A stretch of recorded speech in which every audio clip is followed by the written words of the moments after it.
Be nice, man. Oh, I will. Hey, got Tierra Caldwell in the house, and just kind of like wanted to hear you roll with your experiences in the criminal justice system, and just tell us what that's like.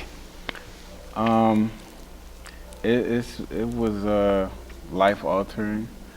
I wasn't quite prepared for it, but it was honestly I remember being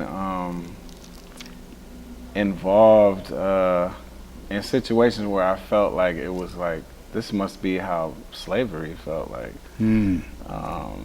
Like just being told to like you guys can come here and then you can sit now, you can stand now, undress, get dressed, then the labor, and then the wages.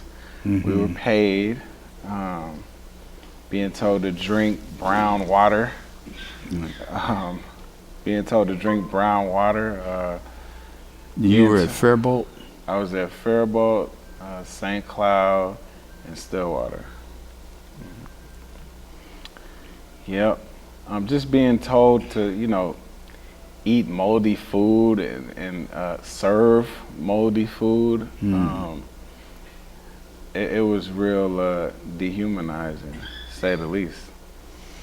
Yeah, I was telling somebody the other day, I spent 2 terms in federal prison, and wasn't until I got to the state of Minnesota that I felt more humiliated than I've ever felt in my entire life.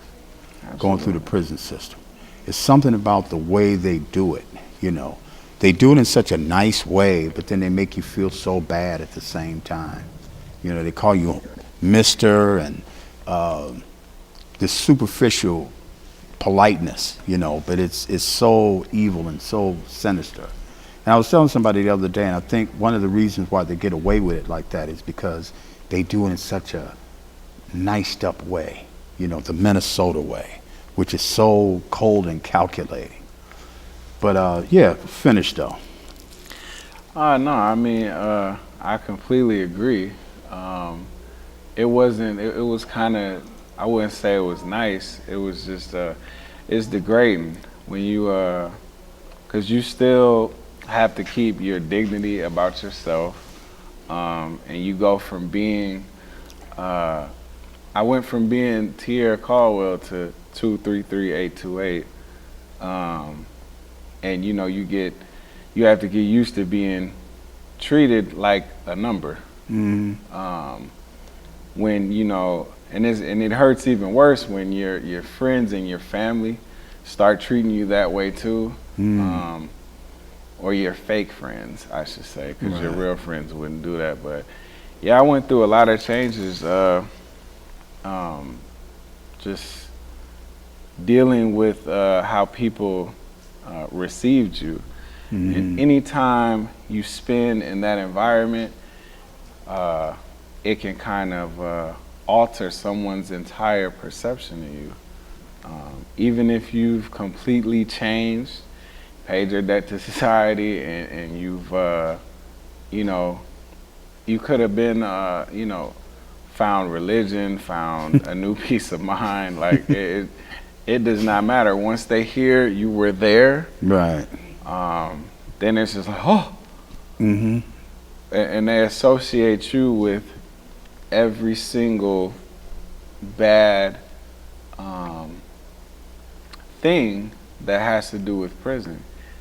Even with getting charged, my charge was for the benefit of a gang. Mm-hmm. And my crime didn't have anything to do with a gang. But the prosecutor used like a scorched earth type of tactic, and they were able to attach this gang injunction to my charge, and I had to take responsibility for all of the activities that a gang does in a certain demographic in my neighborhood. Did you have co-defendants? No. You mind telling us what the nature of this whole thing was? It was a first-degree assault for the benefit of a gang. And But as I said, it had nothing to do with the gang. How were they able to tie that in, though? Because I had it was really just like word of mouth in the neighborhood. Like I had family members who were involved, and so they attached my name with that, but they didn't. You know, the state of Minnesota, theoretically, you have to prove that you are in a gang. And how the benefit of a gang statute works is 3 or more people together committing a criminal act. That constitutes a gang. So, I mean, It's an enhancement factor too, right? that gave me 2 extra years by itself. Just that with the assault. And they just, and the prosecutor was able to say, well, this particular gang, they steal cars, they sell drugs, they kill people, they rob, they loot, they shoot, and Mr. Caldwell's a part of this. And the jury is like, oh my God. Well, even if he's innocent of what he's charged for, he's still a part of this, so he has to be guilty. If not on this level, then maybe on that level or this level. But if this is my first time meeting this guy, and the first thing I know about him is he's a gang member, he has to have done something. You have to do something bad to be in a gang. And so, and then the jurors even admitted they didn't even understand gang culture. So here I am being judged by 12 people on a gang case who had no idea about gang culture. And, you know, that was How much time did you get for that? I got 7 years, a total of 110 months I had to do. I mean, that's my sentence in total, 110 months.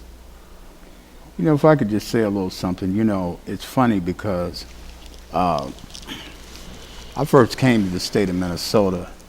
I was visiting, and I ended up getting in some trouble. It was I caught a federal case up here, so I was headed back to California. I was getting back with my wife, and I got pulled over. This is in Arizona. That year, this is 1977, was the year that NCIC went national. There used to be you could go from state to state, felonies wouldn't follow you. That year is when they went national. So anyway, they extradited me back to Minnesota. And you know, the funny thing is, the prison experience wasn't that bad. I was at Sandstone.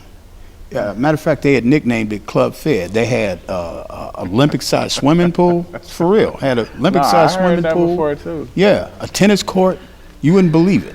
And so they had programs for you. Like when you got out, they had an organization up here called WHO, Women Helping Offenders. And what they would do is, women that got out of Shakopee, they would give them a car. They had all of this stuff. They had jobs.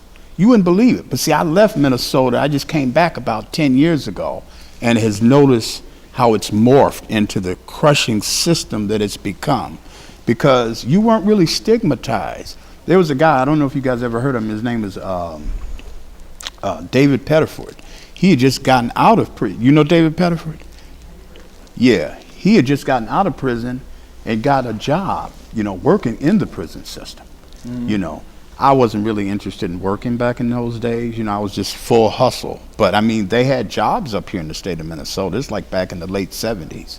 And so, but like I said, I noticed this culture has crept in up here that is really so humiliating and so devious. You know, and all the money that's being spent just erroneously incarcerating people. I've just really been trying to research how that whole thing changed. You know, they still have this so-called Minnesota nice on one hand, but then they have this other part that's really so sinister and so cruel on the other hand, you know. I agree. And I mean, you know, it's Minnesota nice. But I mean, you know, that's how your oppressors are supposed to be if they want to keep you oppressed.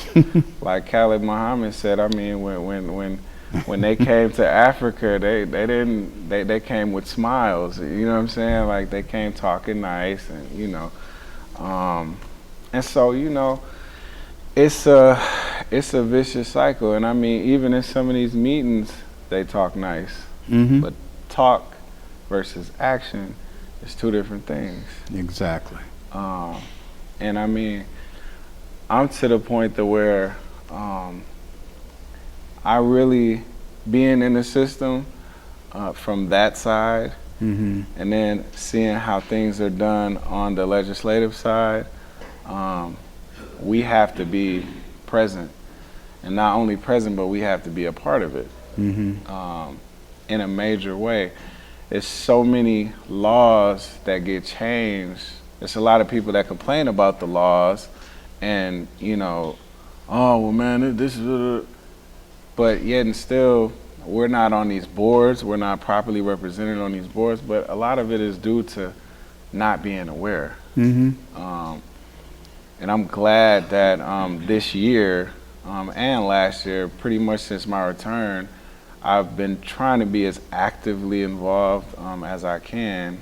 I can't be involved in everything, obviously, but it's been a real eye-opener, to say the least, because it's so easy to get discluded. Mm-hmm. And how it works is if you're not at the table, you know, you're on the menu, basically. And we've been on the menu for a while. Yeah, that's true. That is so true. So, How do you think we can engage people to become more involved? know your legislators, and participate. Get involved in your community at the local level and at the state level, and even you know on the federal on all levels.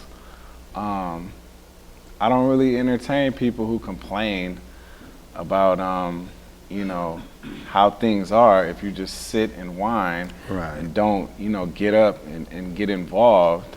I think the main thing is just being together. Mm-hmm. You know, moving as a unit, voting as a unit, and attacking problems as a unit. I think that would help. That would be a lot more help. And then having adequate representation at these tables and at these meetings, and listening to the people who are inside. Mm-hmm. Once you're inside, like people just forget about you. That's true. And I know that firsthand. Mm-hmm. But there's a lot of people inside who are getting mistreated, who are getting humiliated. There's a lot of people on parole who are getting mistreated and humiliated, Mm-hmm. and getting sent back just because their agent may have had a bad day. Yeah. And even in the institutions, if some of them have bad days in there, then you know they do the same thing. Yeah, I was telling somebody just today, those ISR agents are carbon copy of those cops inside, you know. Yeah. If they, I was telling somebody a story, I was walking up the hall one time. I was at Moose Lake, and there was an attractive guard, you know, everybody was oohing and ahhing about her. I intentionally wouldn't look at her because she felt like she was all that, you know, she struts up and down the hall. So a friend of mine, he actually turned around, we was going to chow, he actually turned around and looked at her. There was another cop behind her. What are you looking at? Ended up putting him in the hole, you know. I don't know what the charge was, but I told him, I said, shucks, this is like being back in Arkansas back in the 50s, Yeah. you know, where I can't look at somebody, reckless eyeballing, you know. But they will lock you up on a whim. And these ISR agents remind me so much of those cops inside, because I've been written up for almost nothing, where you know, they have a thing called LOP, loss of privileges. You can't use the phone, you can't do nothing, you got to lock yourself down, and just for silly, crazy stuff. I dropped a book one time while I was running inside my cell to keep from getting, you know, and I ended up getting a 3-day LOP behind it, you know. Behind this one cop, I don't know what her problem was, you know. She would just always harass me for nothing, you know, and could get away with it. and there's nobody to appeal to, and that's a real bad part about this system. There's no appeal process, you know. The kite system, they tell you, oh, write a kite, because they know the thing is worthless, you know. By the time you write a kite and you get it back, the thing's all over with anyway. It's crazy, you know. I think I agree with that. I think to follow up on your previous question, I think that the issue of mental health in the system is number one, is criminalized. There's a lot of people who are criminalized for having a mental illness. Yeah. And they're placing people who they're making people responsible for inmates who have mental illnesses, who have zero training in mental illness at all. Right. And so when if, say, just using me, like if I have a mental illness and I have this particular condition and I act out through that condition, and you just interpret that as, you know, me violating or trying to be disrespectful, and even culturally competent, trauma-informed training. I mean, there's a big gap with that. How can someone, and this is no disrespect to anybody's ethnicity or anything or culture, but how can somebody who's white, who's lived in like a suburban community, tell somebody of African American descent that they can't attend an Afrocentric treatment facility, Right. or an Afrocentric, you know, program? Like how can you do that, or what? And it's being done. It's I've experienced. You know, men, you know, I'm an employment navigator for the Power People Leadership Institute, the largest and most successful reentry group in Minnesota. I like the way you say that. I said successful reentry group in Minnesota. And, you know, we have men who are harassed on so many different levels. And I ask them, like, well, why can't we just go to Turning Point? Why can't we go here? Why can't we go there? Because they feel like they're being misunderstood, and like me, I'm like we just talked about on the Al McFarlane show. I talk with my hands a lot, Right. and to some people that's threatening, but to me it's normal. And so, I think a large part of these agents, they don't try to get to understand the person's trauma. They don't try to get to know them. They don't try to understand what they've been through. And if you can't identify with my trauma, how can you even make a decision based off of, you know, like I could be acting out from something that happened years ago in my childhood that's just unresolved. You know what I'm saying? But on the surface, it may come out a different way. Exactly. But if you've never took the time to peel those layers back, then you would never know. Yeah, and we're being judged based on that, you know. Who's got some questions for Brother Tierre? Come on. All right, we got a question over for Sister Stephanie. Just can I ask, what kind of situations did you deal with on a day-to-day? You mentioned you were in 3 facilities. You said Rush City, Stillwater, and St. Cloud. Yeah. Can I ask, what kind of issues did you deal with, like day-to-day, and like how do you feel like did those day-to-day kind of issues you was dealing with, did they make you stronger, or did they set you back? Like, was it a combination of both? Was it just like a lot of extra stuff that you shouldn't have been dealing with, or like, yeah? That's a very good question. Honestly, to be 100% honest, I dealt with a lot of feelings of powerlessness, which was a feeling that I've never experienced before. Right. Because, I mean, not to sound macho or nothing, but I'm a man. I'm used to always being in control. I'm used to always running stuff.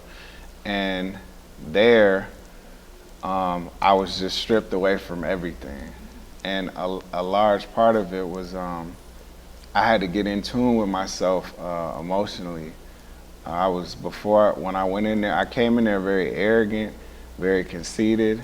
I had a lot of pride. I had a lot of ego, and but I was emotionally, my emotional intelligence was very low.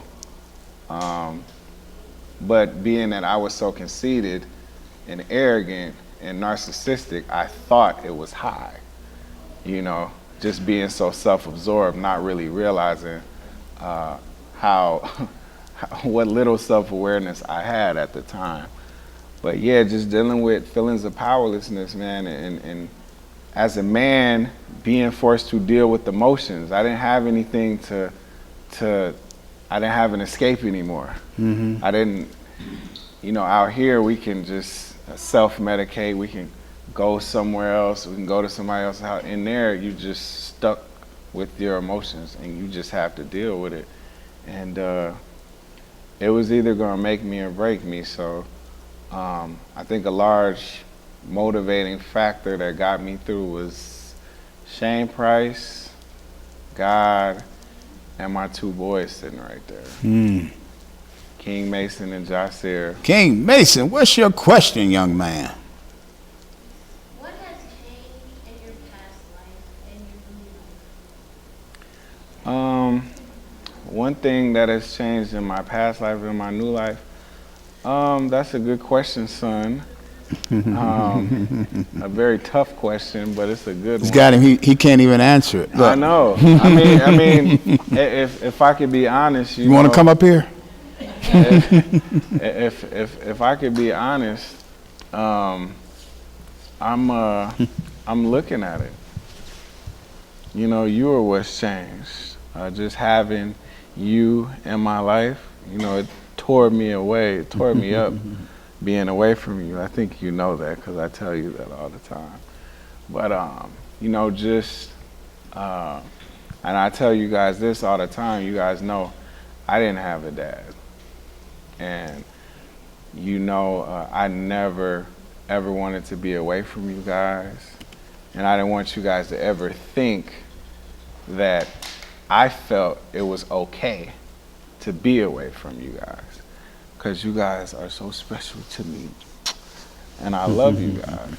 And so, but I also, I had to become a better man. You know what I'm saying? And I had to be a better father for you. So, because back then, Daddy was a little wild, but Daddy's better now. You know what I'm saying? So that's what's changed. I try to live a life that you guys can look up to. That's a positive life. Amen. And, you know, try to show you guys how to be leaders and men, be active in your community, and be respectful, be smart, and, you know, live a God-fearing life. So that's pretty much, does that answer the question? Okay.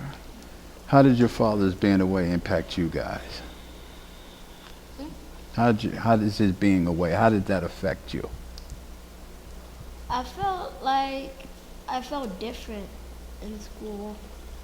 I felt like I was the only one that did have a dad that was really there. Everybody had one. Then I just felt left out.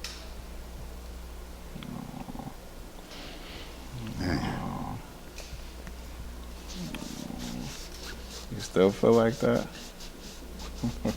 Good. Boy. So. Yeah. And that was the one feeling that I really didn't want them to go through because I've experienced that. And I'm actually about to go see my dad. How are you? Yeah, Tuesday. Where is he? He's in California, Oh, what part? San Diego. Oh, okay. Yeah, I'm about to go see him, and it's kind of a interesting conversation when I talk about all I went through with my boys to him. when I talk about, you know, the struggles I faced inside being away from my kids, and then him listening and knowing he's never been there for me purposely. And so it's a weird dynamic. And I used to hold a little bit of like grudge against my dad for that. But I had to realize like that was baggage that I was carrying around. And once I just kind of just let that go, I was able to receive him on a different level. But I never wanted that little animosity. When was the last time you saw him? 2017. Okay. Yeah. I mean, we talk every couple of months. We're not like how me and him are, but I mean, the love is there though. Okay. You know what I'm saying? So. That's good. Well, how do y'all want to close this out? Any more questions? I would like to tell you about a humiliating experience that I had in answer to your question. And it has to do with, that's why I can feel these sisters' pain with CIP. Now, I was arrested November 2010. I was living in Fargo.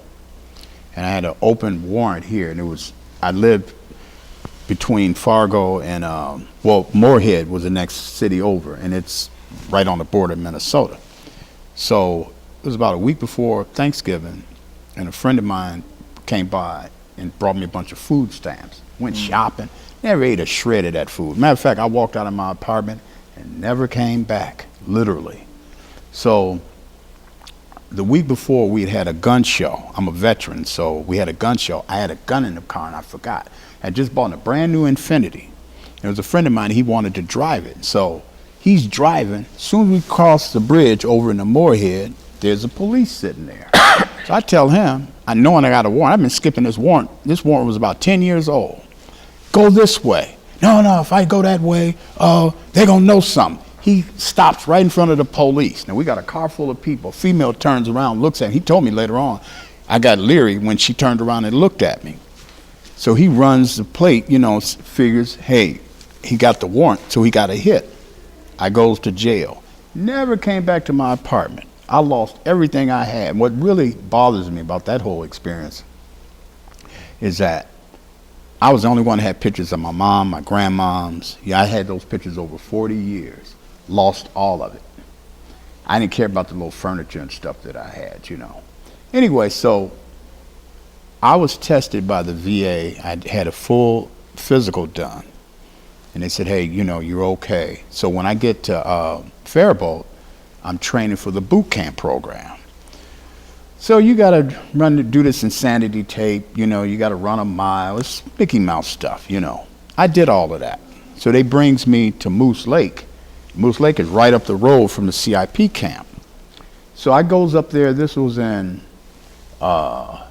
March of 2013. So what happens is all the guys that went up there with me, they're going on to boot camp. So they don't call me, and I noticed, they're not calling my name. So I wrote to the medical department. So they tell me, they says, well, you're going to be seen, just wait till we see you. Now, prior to that, I had heard about this doctor.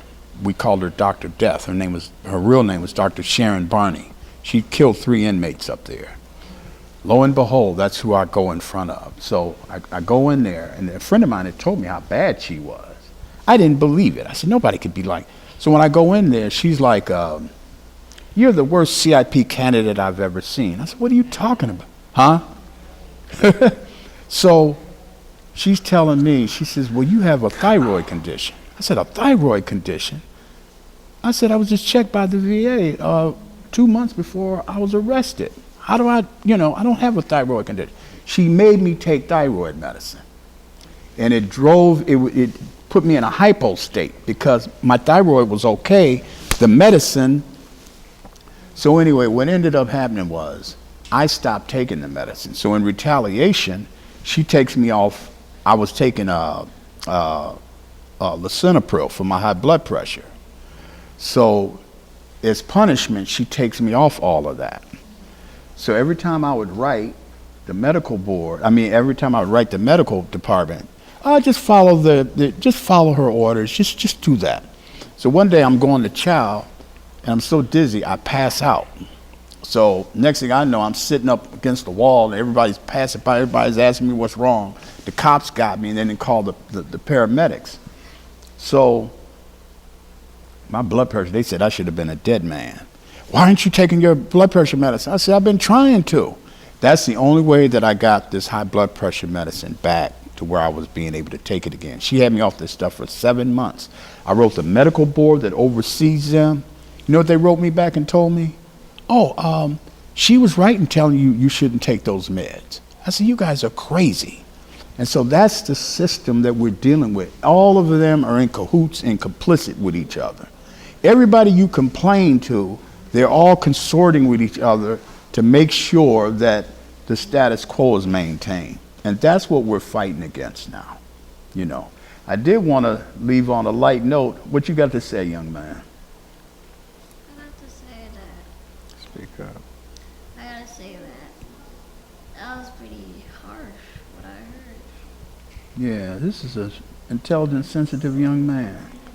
Yeah. It is harsh, and you know, we don't want you to go through any of this. If there's any lesson out of all of this. Oh, well, tell them what you're going to be when you grow up. I'm gonna be a police officer. I knew you were going to say that, and I pray that you do your community some good, young man. Absolutely. Yeah. And he's going to be one of the good ones. Yeah, that'd be so great. We need more like him. Yeah. All right. Did you want to say more, or you want to leave it there? Good. All Did you right. have something else you wanted to say, son? That's all right, man. I'm proud of you. That's good. That's a good, noble profession if you can carry it out the way it's supposed to be carried out. Oh, You he know. will. Yeah. And I'm sure he will, you know. Absolutely. Yeah. All right, folks. Who's next?